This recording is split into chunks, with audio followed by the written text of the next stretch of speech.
When your old career gives you lemons, throw in some ice, mix in some vodka, and call it a podcast. From the Mac of All Trades studio in Fairport, and driven by Victor Chrysler Dodge Jeep Ram, it's Billified, the Bill Moran Podcast.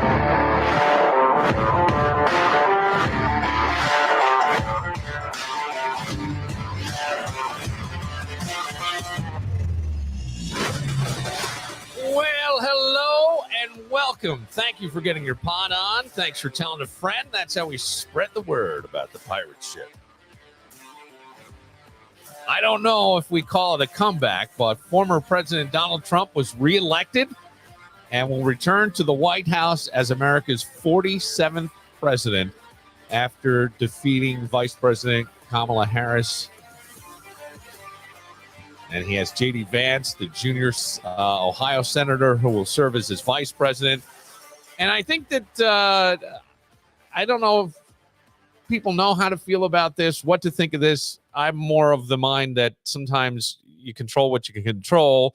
Don't lose sight of your values and continue to move forward. And I thought a lot of that was even echoed in Kamala Harris's concession speech today. But I thought it would be interesting to get not just a political perspective, but also someone who is deeply invested in the Harris-Walz campaign.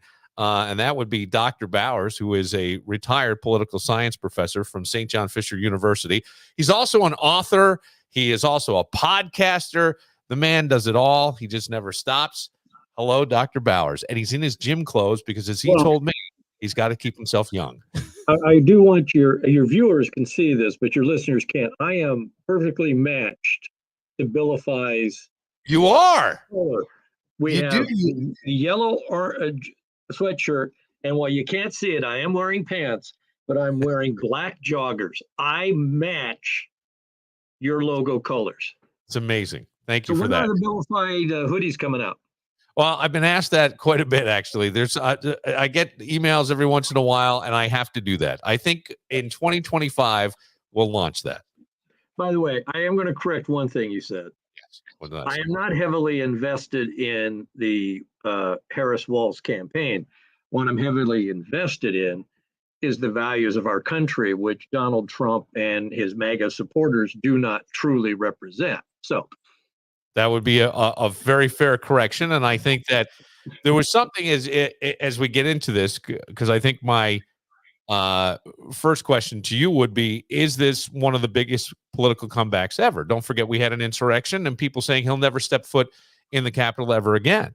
And here we are where he's getting back into the White House. Well, to actually put it in a historical perspective, he's not the first to have done this.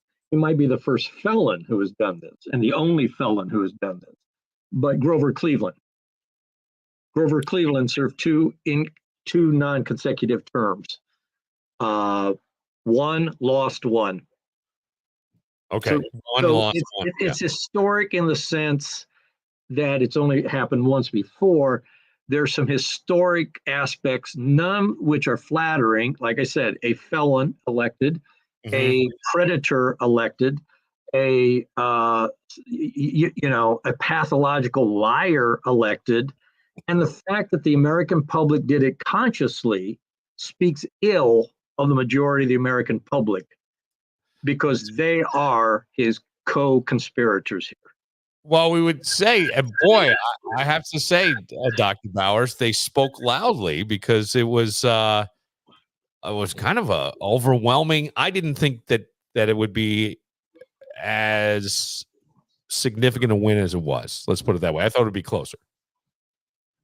Yeah, well, so did I. I was cautiously optimistic that hope would win out over fear and hatred, and it didn't. And I have problems here because I can tolerate an awful lot. I could tolerate when Donald Trump won in 2016. We didn't know what we were getting then, and Hillary Clinton was not an attractive Democrat. And she was trying to break a pattern that doesn't happen very often in presidential elections. That's 12 years of the same party. I can even somewhat excuse some people who voted for him in 2020. But to know everything that we know about him, to know what he is like, to know anything from the xenophobia to the misogyny to the to the sexism, to the transphobia, to the vileness of his need to take retribution, to his pathological lying. When the American public goes down that road, then that is also a statement on them. Yeah, and they hide behind issues like the economy. Right. Deep down, if you ignore everything else, mm-hmm. because you claim, oh my God, the price of milk is high. Well, fuck that. Milk prices will go down. You run the risk of the country going down. And that's far more important than milk. What do we see? I know I hear you. I wonder with I did think Kamala Harris's concession speech where she said we owe loyalty not to a president or a party, but to the Constitution of the United States was somewhat aimed at President Trump himself as that happens. But to the people that would say, well, I voted because of the economy, or I voted because I don't know, transit, whatever the issues may be. My question is, did the Democrats not have the right candidate in place? And I wasn't even going to really ask that, only because if you think about it, it wasn't one that was sort of democratically elected or rallied around. It was someone who sort of fell into it. Now, could she be? Absolutely. And is she qualified? Yes. However, I wonder if that could be part of it. And also the fact that he painted it saying the Biden administration had done all of this, being the economy or whatever. And this is just a continuation of that with her. Would a different candidate have provided different results? I don't know. Well, one, they didn't really have much choice but to go there. I mean, in the ideal world, Joe Biden would not have deteriorated rapidly at the start of this year from the point when he gave the State of the Union to that dismal debate performance. But the problem is there's a lot of things that's going on that people just don't get. The economy is solid. Unemployment is low. The inflation is down. This was, I think, at the core of Trump's victory. No matter how they hide behind issues, it's grievance politics. It's against something. I'm an angry white man. I'm a angry white evangelical. There's too much of that. I'm a displaced third generation factory worker. A lot of it is grievance politics that demagogues are quite good at milking. Okay. So right or wrong candidate, I'll say wrong in this regard. And this is one of the sad realities of this election, a parallel with 2016. Admittedly, Hillary Clinton had her issues. And like I said before, she was trying to win a third term for her party. But this election underscores something even uglier. And that's why I sound like I do right now, is what Trump has legitimized and has made acceptable. And by voting for him, voters have legitimized him. And that is the misogyny, that is the sexism, that is the racism that lays behind the rejection of candidates like Kamala Harris. Twice now we've had women at the top of the ticket, and twice now they've lost. That is a sad, sad commentary on what should be the model democracy and allegedly the most powerful country in the world, when you look around the world and see how many other modern democracies have elected women. The fact that we are so far behind is just shocking. But is it possible that we just didn't have the right? I mean, I'm not saying that a female candidate isn't I don't know if it's misogyny or not. I would say, to your point, It is. on, on the first one with Hillary, as you said, she wasn't like there was some stuff, Doc. There was some stuff there that and the ugliness that people saw. I will say this: I said many times that I thought Kamala Harris didn't have I don't know. I wish she had a little more Hillary leadership in her. Like she a little more. I don't know. I guess the term would be presidential.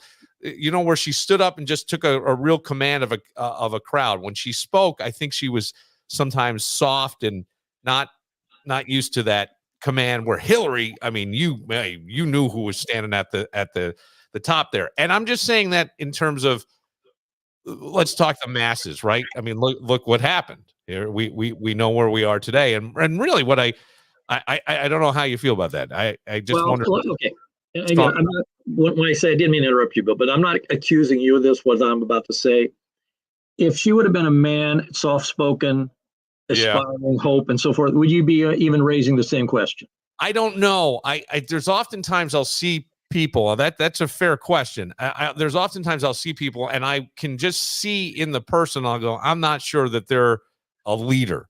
Now, I never felt that way. I never felt that way about Kamala. I think she can be a leader, but when she was speaking and stuff, I was like, boy, there's something where it just, sometimes you got people who just have that oomph, and it seemed to be missing. I don't know what it was. I can't even articulate it accurately. Is that the reason why she doesn't win? I don't think so.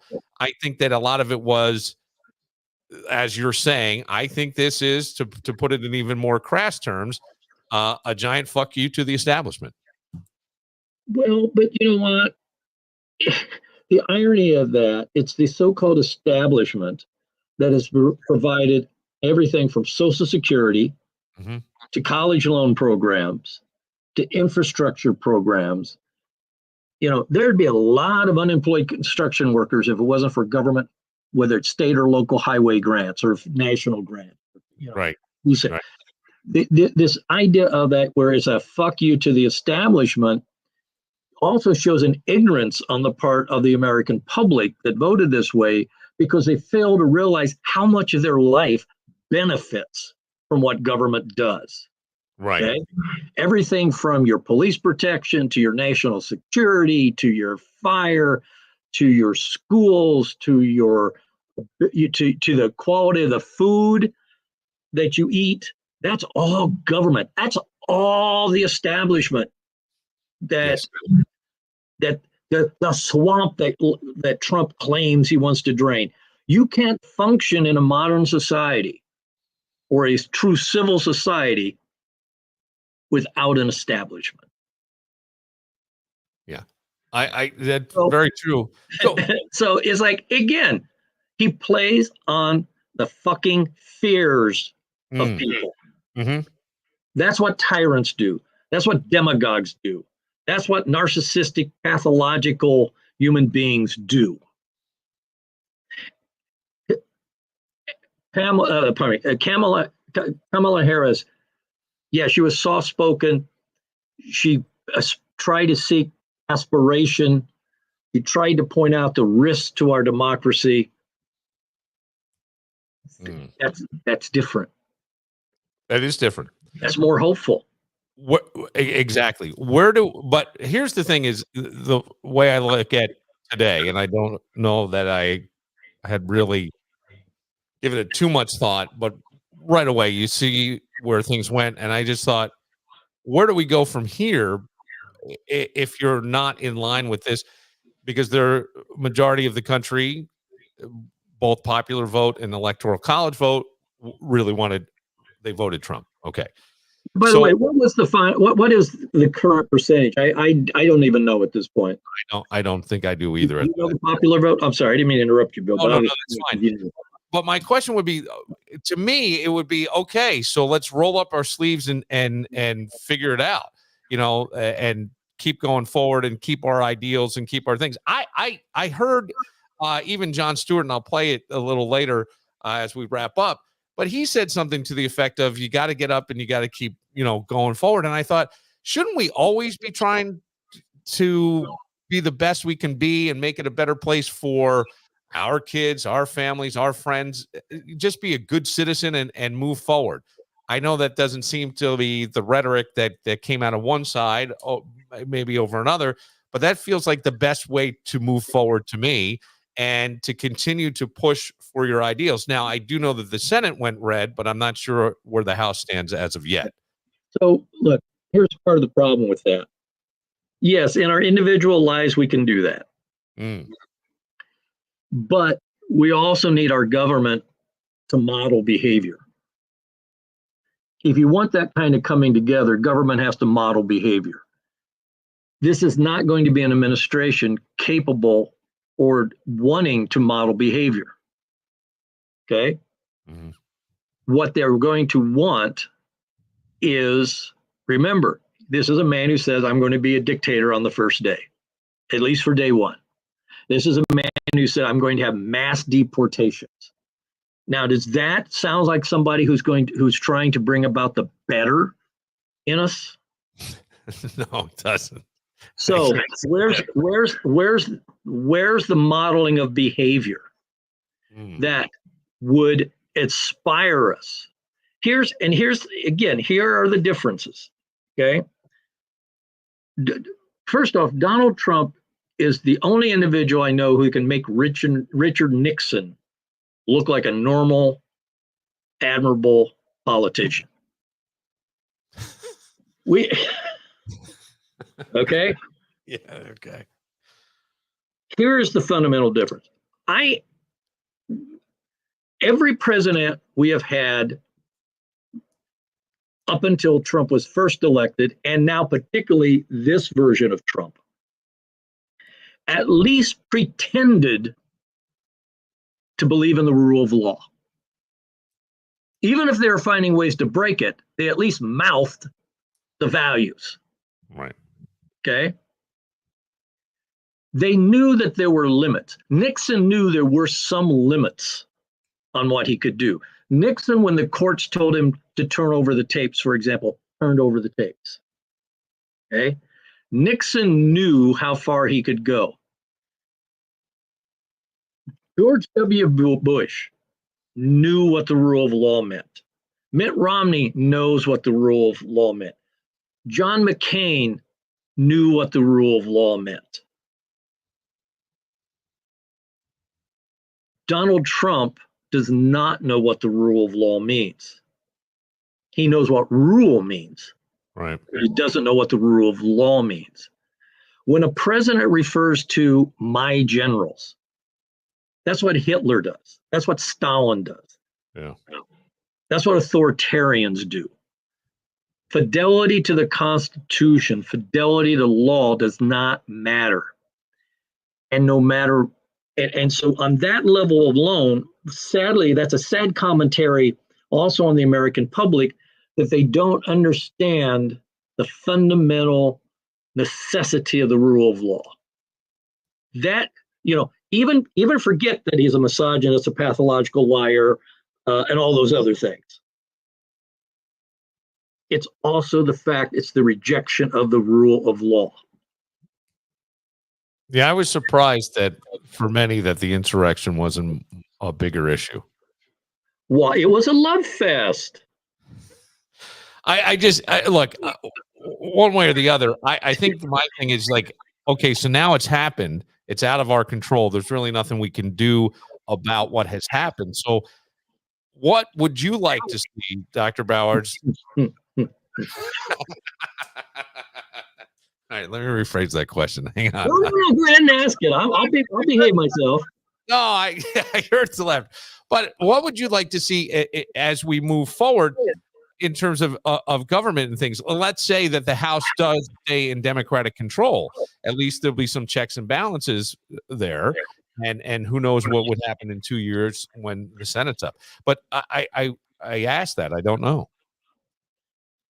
Look, and I've always been on your show been open about my parties and things, but I want to say, but even if the House stayed Republican, if it was traditional Peoria, small town Republicans, the Bob Doles, the Jerry Ford type Republicanism, Mm-hmm. I would have confidence that there'd be a check on Donald Trump. People forget the Republican Republican Party in the Congress, when Nixon ultimately resigned, was because his own party was voting for impeachment. His own party was in the committee, was voting indictments. Right. They understood the rule of law. They understood that you cannot trust the MAGA Republicans, including the speaker, who come from gerrymandered districts where they have no contest and when they have joined the cult. So I wouldn't even mind if there was unified government if those who are unifiers, those who in the unified government, actually understood their responsibility and fidelity to the Constitution. They've given that up to fidelity to a man. That's authoritarian. Yeah. The only hope for these at least next 2 years, as far as there being any check on Donald Trump, until it maybe gets too late,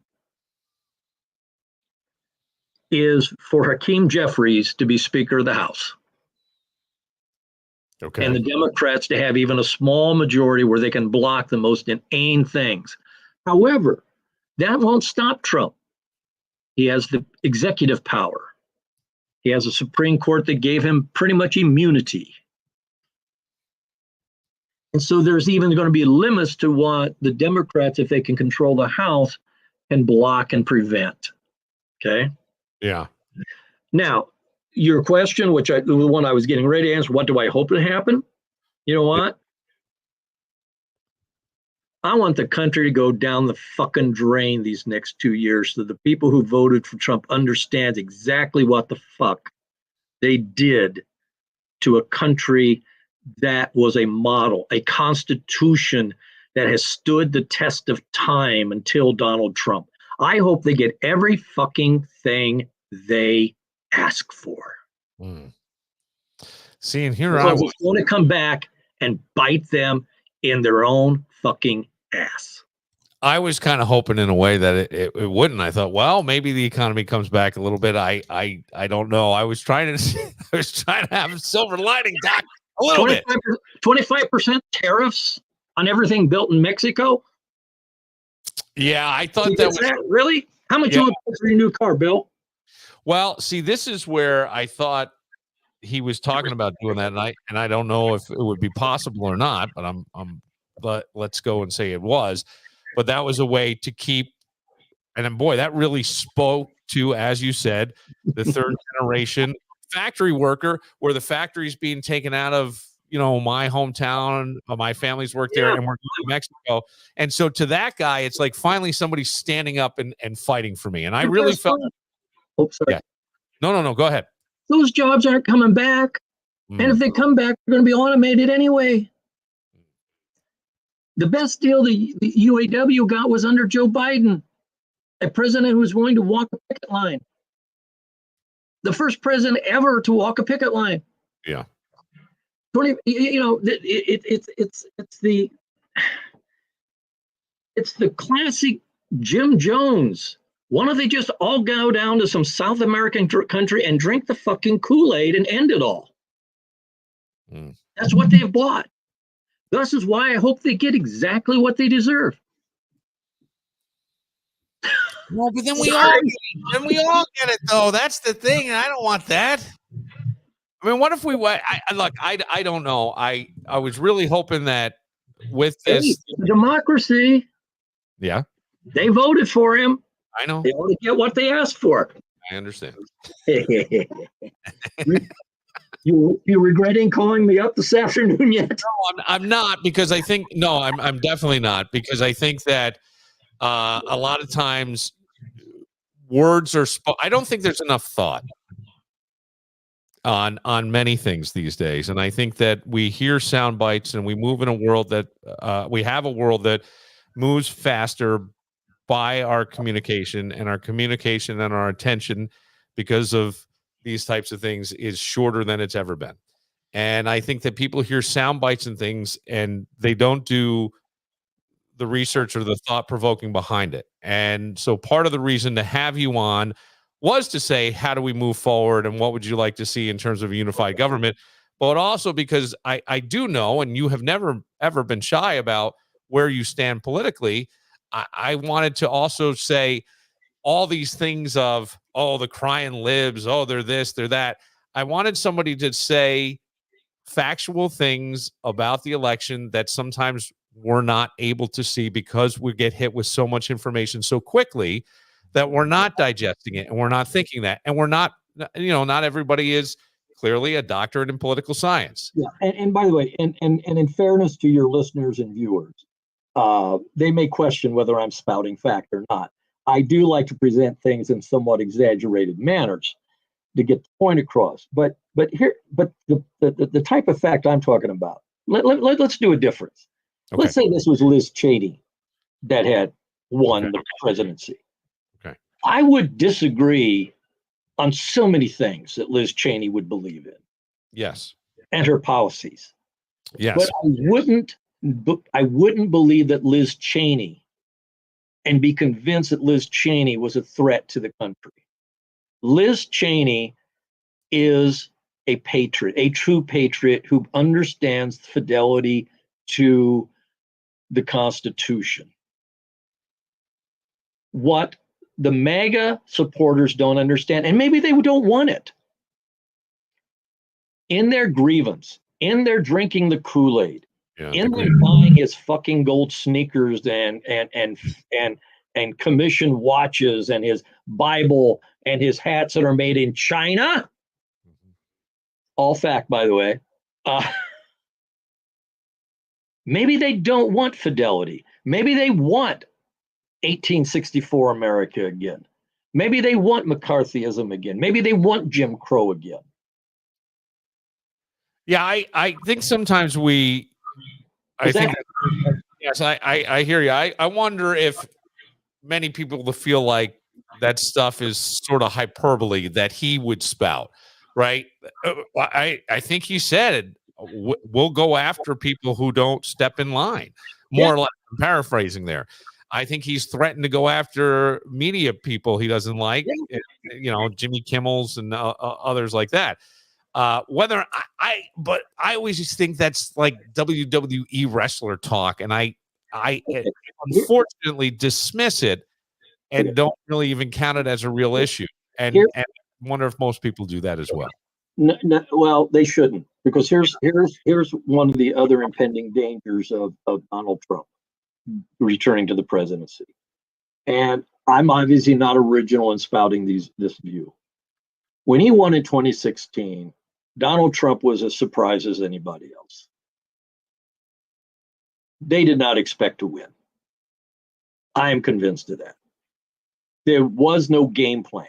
There was no team in place. So he did find himself having to rely on more traditional Republicans in his first term.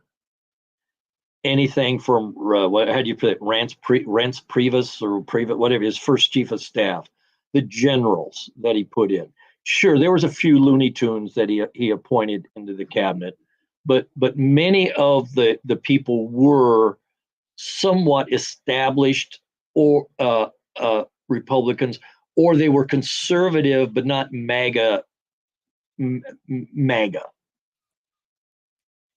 Well, that ain't going to happen this time, because what drives Trump, and even though his niece has her own axe to grind, her analysis of her uncle, the psychological analysis of her uncle, is pretty sound. And I have at least an amateur background in psychology myself that underscores that this is a mentally disturbed, pathological, malignant narcissist who is going to surround himself by enablers. Okay? You're going to see, think about this. Do you really want to see Robert Kennedy Jr., whose father must be rolling over in his grave or going, thank God they shot me, directing health policy? Do you really want that person engaged with the CDC? Do you want the illegal immigrant Elon Musk, who started his own career as an illegal immigrant? Yeah, who can't whose businesses aren't as successful as he lets on, really running government efficiency? Do you want that little poster child for Nazism, his immigration guy Stephen Miller, who looks as psychotic as Donald Trump does, really in a serious position? Donald Trump is going to put nothing but enablers around him.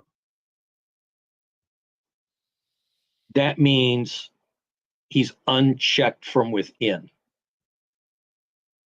A good presidential staff checks a president from going against his or her best interest and can block a president from acting on their most evil, overzealous impulses. Trump will not have that around him. And the Senate will pretty much confirm whoever he wants. So what would you, so the apocalyptic outcome, or well, let me rephrase that, because I thought Trump would have put forth an apocalyptic America if he didn't get in, right? We're being overrun by our borders and immigration and things. And there were pockets of this. I don't think they were eating cats and dogs, but we can understand. But the squirrels were really threatened, though. That's another crazy. I don't know. I just made that one up. No, I understand, but that's another crazy thing that's going. But I guess when you say all that, boy, it sounds very scary. There's no other way to say that when you lay it out like that.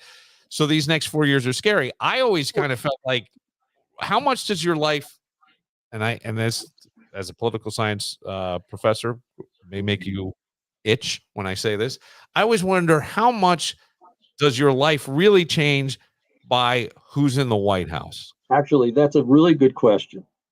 Okay.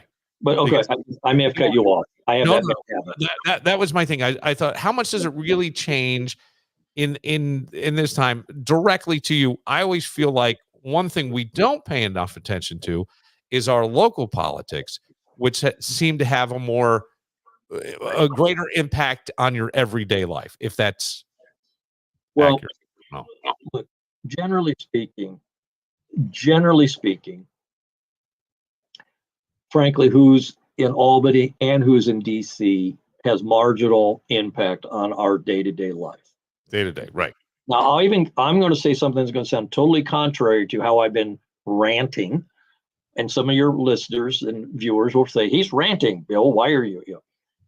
But I rant well informed.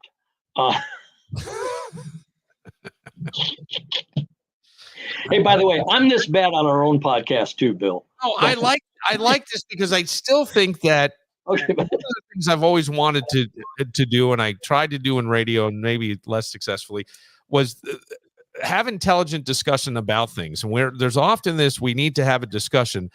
Well, then let's have it. It's great verbiage, but let's have it. And that's what I feel like this is. At least we're hearing from one side, right? So let me get back to your question then. Yes. And this is where I was saying it's going to sound contrary to my rant. You know what? Donald Trump can do very little to really fuck me over, unless they really start purging people, and putting us in camps. Because, you know what? One, I'm white. I'm moderately affluent. My income is driven from my annuities and Social Security. Okay.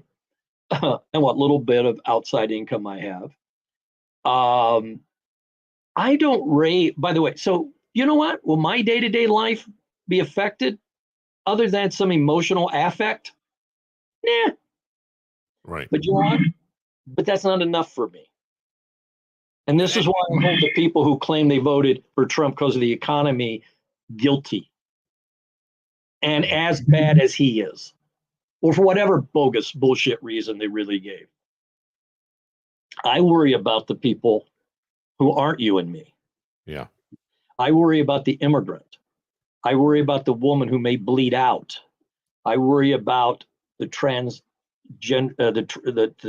person who is now it's open season on. I worry about the possibility of my gay friends losing the right to love and marry. I worry about those who can be affected by the demagoguery, by the hate, by the what Trump empowers in the most ugly part of people. That's why I react the way I am. To the point, and I told you this off air, I'm going to say it on air. To the point today, I told my son, we adopted our son from Korea. And he's over the years has run into his own problems with prejudice and discrimination and racism. That he should get his affairs in order over the next year or two, particularly the next year, watch it.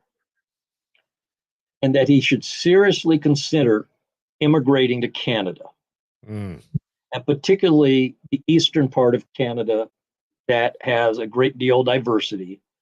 I told him, do not go into Western Canada because there's as fucked up as the people in Wyoming and Montana and the other MAGA people. But again, I even told him, I said, Dale, I never thought I would tell you this. I never thought I would have to tell you this. But I said, my life won't be affected. Yours could be. And you need to think about expatriating to Canada. Does that seem like an overstatement in a way, or you No. really you don't think so? No. Okay. Hey, Look, now, I don't know, Doc, because I've only been in this skin, right? I don't know. I the idea of I always hear walking on another man's shoes. I can't. It's impossible. I have no idea. Let me give you an example. Yeah. When he was working in a bank in Buffalo, New York, he had someone walk up to him, totally unprovoked, saying, I hate all the fucking Chinese. Right. Because of the, He had another one say, have a good day, Mr. Chang. Chang, like everybody who's Asian must be Chang. You know? And then we walk out and we laugh, we get in the car. Yeah, I mean that's sort of what that person feels. Yeah. Now he hasn't been stopped why Asian, like being stopped while black. He hasn't been get out of him by some bull police officer. But no, I do not think in this environment that it's an overstatement. Okay, that those things escalate. I have certainly my minorities in my family, and I know that there's concern over those types of things. Or, I mean, it's kind of hard to say that the president didn't uphold, if nothing else, white supremacists at one point in his administration, where he was. He did.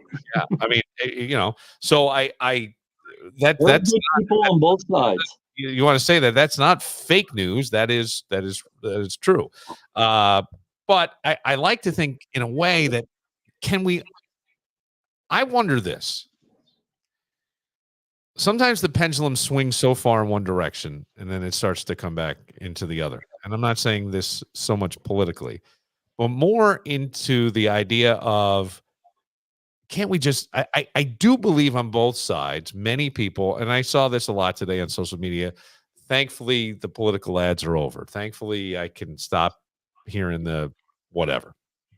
But I do wonder, will kindness come back into a little bit? Will we be a little more tolerant? Will people just sort of pause a little bit? Now, as you're saying, if the example that the president puts forth, there are people, and I don't know if you'll agree with this or not, but I've heard people say that lying became acceptable when Clinton said, I did not have sex with that woman. Now I go, not sure if that you buy that, but I then it mean- becomes something that the president did, and it sort of trickles down. I don't know. By the way, Yes. ain't the same thing. A blowjob isn't the same thing as not believing in the rule of law. Well, And true. besides, any married man caught in a spot like that is going to, particularly if you have a wife like Hillary, is going to lie through their teeth to try to avoid repercussions. Again, I'm still trying to have some humor here, Bill. Sorry. No, I understand. It's not the same. It's not the same thing. Bill Clinton did not. Here, I'll give you a different one. I don't even think that George W. Bush lied about weapons of mass destruction in Iraq. Bigger lie. Okay. Yeah. I believe he was lied to, Okay. but I actually think George W. Bush is probably a very honorable man.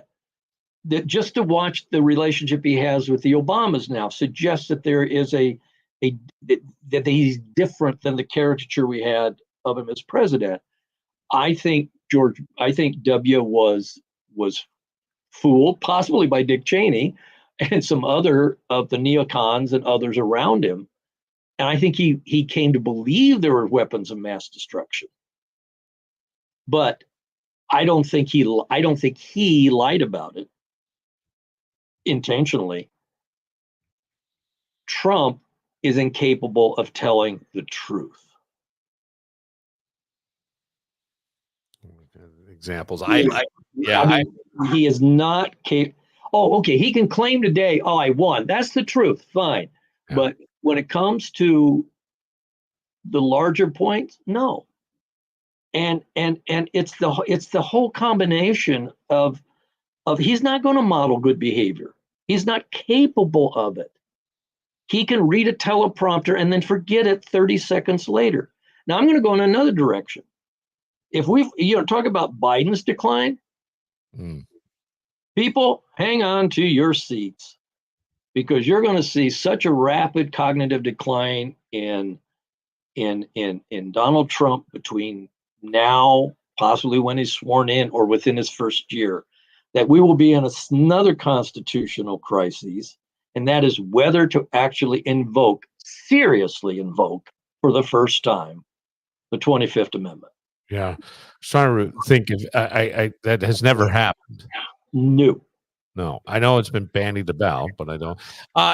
Yeah, there are those who feel like there's been some cognitive decline already. It's clear. Yeah. So I don't know. I don't know. I don't. Well, I'm clinging to this thing of, and it sounds so silly and maybe desperate, that everything is always working out, and it's going to work out, and it's going to be okay. And I hope that that's the truth. But you can't put a happy sticker over your gas gauge. We need to see where we are and what we're dealing with, right? Hey, I paid under $3 a gallon for gas today. Okay. First time in a while. Now, admittedly, it was $3 and my 10 cents off at BJ's, but still, $3 for a gallon of gas. Not that bad. No. But Bill, how do I say this? Contrary to how your listeners might be hearing it and your viewers might say it, I am not by nature like this. Okay? Yeah. No, I know you're not. I can't be passionate though. You're allowed to be passionate. Look, people are passionate on both sides. I'm sorry to interrupt, but I feel like sometimes one of the things that has happened, and I think it happened before President Trump, is that I feel like this is one of these things where you're not wrong, you're dead fucking wrong. And so therefore I can't even have a conversation. Well, but okay, a couple things. First, like I said, I want to go back to what I was about to say. I have lived through a number of political assassinations. I have lived through Watergate. I've lived through Vietnam. I've lived through Iran-Contra. I lived through Ronald Reagan's early Alzheimer's. I have lived through, these are the bullshit impeachments of Bill Clinton. Whether I have never, ever raised this level of concern in the outcome of a presidential election, because every one of those individuals everyone who has been president up to Donald Trump, they all had personality issues. You don't become president without some.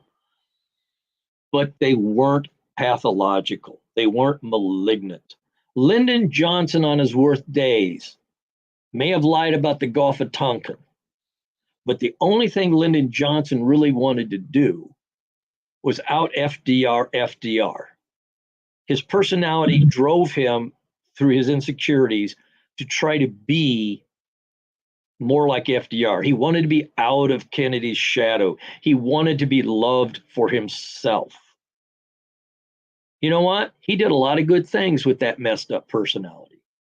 Frankly, Richard Nixon did a lot of good things with his messed up personality. Very, very smart man, Richard Nixon.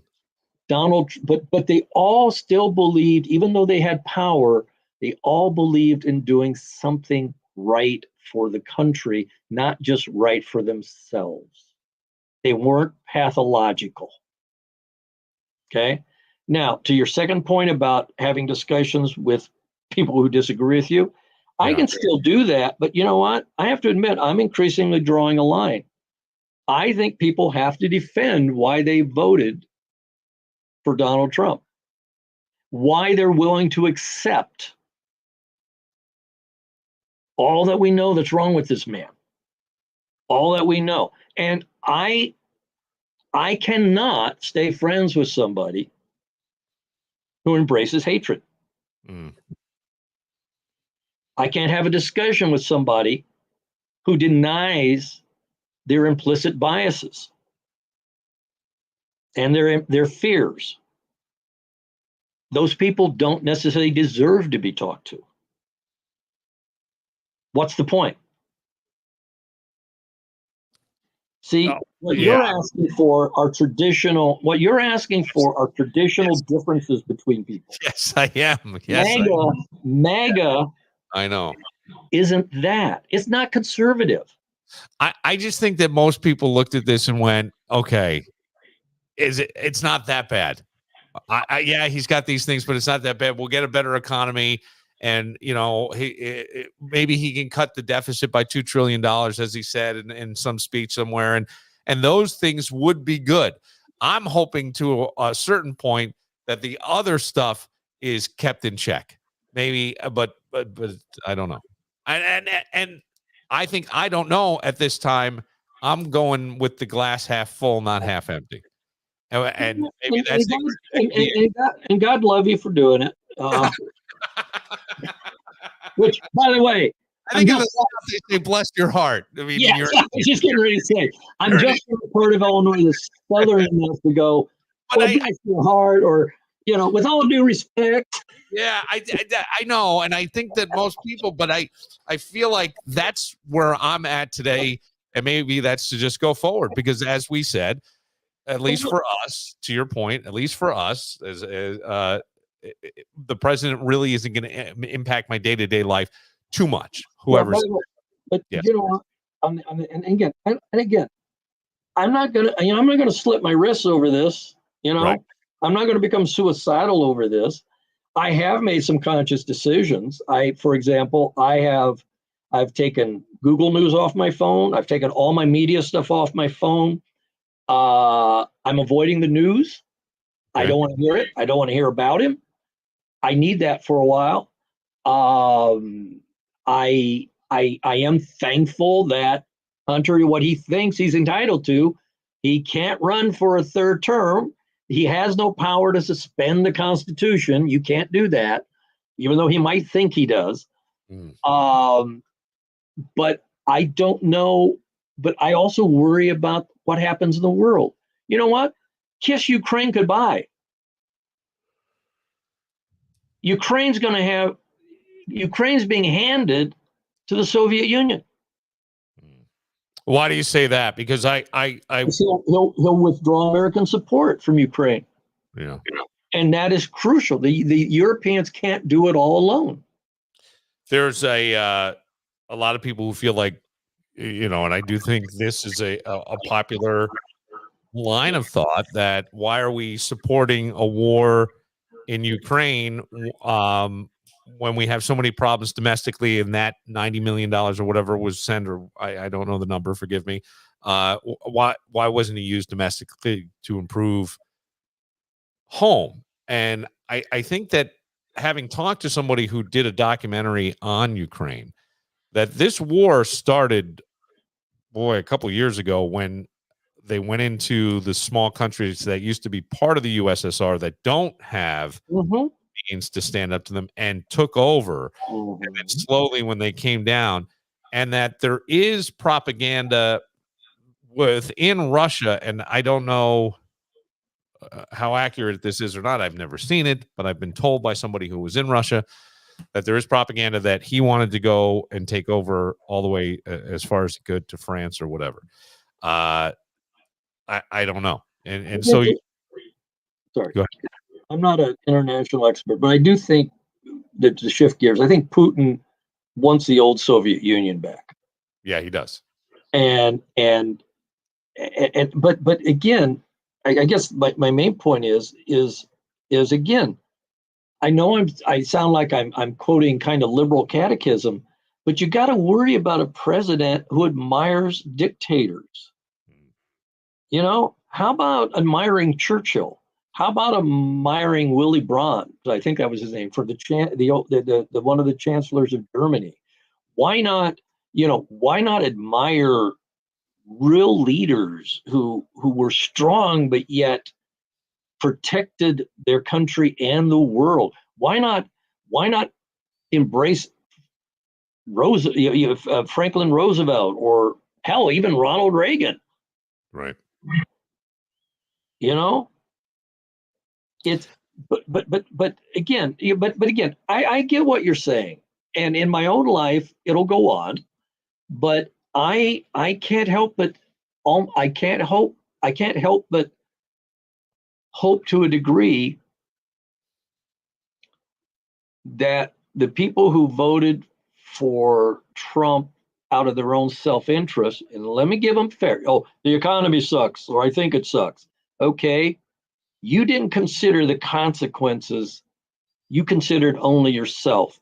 And as a member of a civil society, part of our social contract is to care for the other.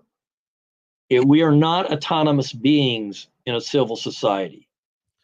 Well, I was always told to look out for number one when I was a kid. That's called capitalism. I know it is. Look out for number one.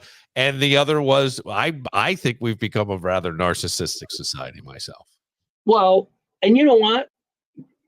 Again, I don't want to go into too many. Healthy narcissism is good. We all need healthy narcissism. Healthy narcissism is what gives us the interest in doing things, the interest in pushing ourselves, the interest, Yes. Healthy narcissism is something that actually our parents nurture in us, whether they realize it or not, when we're children, by affirming what we do. It's when that affirmation doesn't occur that you end up with the malignant type of narcissism of a Donald Trump. Okay?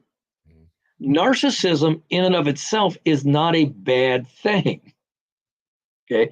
It's certain types of narcissism. Oh, yeah. And again, Yes. Read my book, you'll find this out. Yeah, I look, you wouldn't call anything that's self-driven narcissism. Yes. I mean, to you going to work and spending your money is part of moving the economy, right? Yeah. So that there's self-interest in that. But what I'm trying to get at too, and here's one of the break. Here's why we're going to have troubles achieving. Watch me get serious and have the listener viewer go, "What the fuck? He can't sound, less than crazy." one of the reasons we're going to have such a difficulty achieving what you would like is because too many people have forgotten or never internalized the social obligation we have to one another and the social responsibility we have to one another because we live in the type of system in which we live, one that is grounded on a type of liberty that requires a type of reciprocity. You live your life, I live mine. We use government so you can't harm me, I can't harm you, but then government isn't to harm us either. Right. You know, we gather what we need, but it's against the laws of nature to gather more than we need. You know, we don't learn these things anymore. We don't internalize these things anymore. We have forgotten that we have an obligation and a responsibility. That's partly why I'm willing to dismiss certain people now, because I actually do believe they're probably beyond hope. That core MAGA person is never going to want to do anything but grievance, is never going to want to accept their social responsibility, not to others just like them or who look like them, but to everyone within our society. Women, gays, trans, evangelicals, conservatives, liberals, whatever. It's interesting. Our culture is broken down. Yeah. Our common culture has broken down. It's interesting. I hadn't thought of it that way because I know people who were certainly, and I think obviously there were many that filled the dot in. I would say pull the lever, but I don't think we do that anymore. Fill the dot in for Trump. And I think a lot of it was, I wouldn't break bread with this man, but, and they're looking at that one issue. And I feel like, it's almost a la carte. And that's where I don't know if the Democrats put up the right, I don't know. I don't know what the story is, but to my thing is, it's over and this is what we have. How do we make the best of that? Yeah, and I would argue it's not over, it's just begun. See, I like the way I think so much better. It's such happy. I'm like in the small world ride. Doc, you're bringing me down. Part of my role in life is to tear people's dreams and hopes down. No, it's not. No, by showing them how they're wrong, Bill. No, I can understand that, and that's part of the thing. Is like I hesitated at first because I thought, I'm not sure how this will go over, but I go, boy, I'm interested to hear. I'm interested. Yeah. And by the way, your listeners might as well know this too. In full disclosure, listeners, viewers, I was really hesitant to do this show tonight. I know you were, and I appreciate you doing it, and I knew that you were bothered. Bill, for you, I would spawn Satan's love child. No, you wouldn't, and I don't want to know you wouldn't. Please don't say that. Well, Dr. Bowers, I think that, a lot has been said, and I'm sure that there are some people that are rolling their eyes or getting, sitting behind their keyboards, whatever. That's fine. But I think that having some insight as to, if you were a supporter, how is the other side and how do we move forward? And I think a lot has been said there, and I'm not sure. I'm not sure that we have come to that conclusion. I don't think we have. But may I end with this, though, Bill? Yes. I hope I'm wrong. Yeah, I understand. Hope I'm wrong. I understand. Yes, I hope I'm proven wrong. Yeah, I hope you are too. I hope you are too. And there is a piece of me is that, whatever reason a person voted for Trump, I hope they hold that and hold them accountable to that as best you can. As best you can. That would be my wish, but I don't know. It's your show to let you have the last word. Well, I'm just going to say it was a pleasure seeing you in your workout clothes that match the Billified logo. I think that's wonderful. And maybe next time it'll say Billified on it. I think we have to get you one of those for sure. And I do appreciate your time. And I know that this was not something that you were exceptionally excited to do, but I do appreciate you doing it. And I like the getting inside the mind a bit. You always make it fun, Bill. So Well, I'm thank you. always happy to do it for you. All right. Well, thank you, Dr. Bowers. Have a nice night. You too. Bye-bye. There he goes, Dr. Bowers. Interesting. And I know that there are people that I'm getting all kinds of, this is like control center here where I sit. I have you know feeds where I can see chats. I have my phone that's been blowing up with text and calls. And I have just been watching all this. And I know that there are people that are upset and angry, but try if the idea is a discussion, if that's the idea, if we say if we could just come together, and I've heard people on both sides of the aisle say that, then we need to know why somebody's so vehemently that way, and that at least we have a starting point. Would that be fair to say? I believe it is. And I will leave you with this. Jon Stewart last night, I thought, had kind of a funny Here's thing. what we know. Is that we don't really know anything, and that we're going to come out of this election and we're going to make all kinds of pronouncements about what this country is and what this world is. And the truth is, we're not really going to know shit. And we're going to make it seem like this is the finality of our civilization and this and thing. We're all going to have to wake up tomorrow morning and work like hell to move the world to the place that we prefer it to be. And I just want to point out, just as a matter of perspective, that the lessons that our pundits take away from these results that they will pronounce with certainty will be wrong. And we have to remember that. If you're in 2008, when Barack Obama won, there's no question that this is the beginning, the first election of the future, really. And I think we are moving towards a post-racial America. Yeah, that lasted a day. And then, of course, in 2012, Obama won again. And the lesson was, the GOP needs to send a powerful signal to Hispanic voters that the party respects them. that was the lesson they learned after that victory. And they were certain of it. And send a powerful signal to the Hispanic community, the GOP did. When Mexico sends its people, they're bringing drugs, they're bringing crime, they're rapists. Which apparently was the winning message. And that taught Democrats in 2016 what? Maybe what the Democrats will be looking for is somebody with some inside experience, but who's a generation younger. It's obviously going to be younger. It's going to be from a new generation. Need I say it? It's a great honor and humility. I accept this nomination. And that turned out to be a winning message again, which led to an insurrection. And the lesson from that was, when Donald Trump leaves office on Wednesday morning, he will leave Washington a pariah. Donald Trump will never be allowed to set foot in the Capitol again. Never. Ever. My point is this. But this isn't the end. I promise you, this is not the end. And we have to regroup, and we have to continue to fight and continue to work day in and day out to create the better society for our children, for this world, for this country, that we know is possible. It's possible.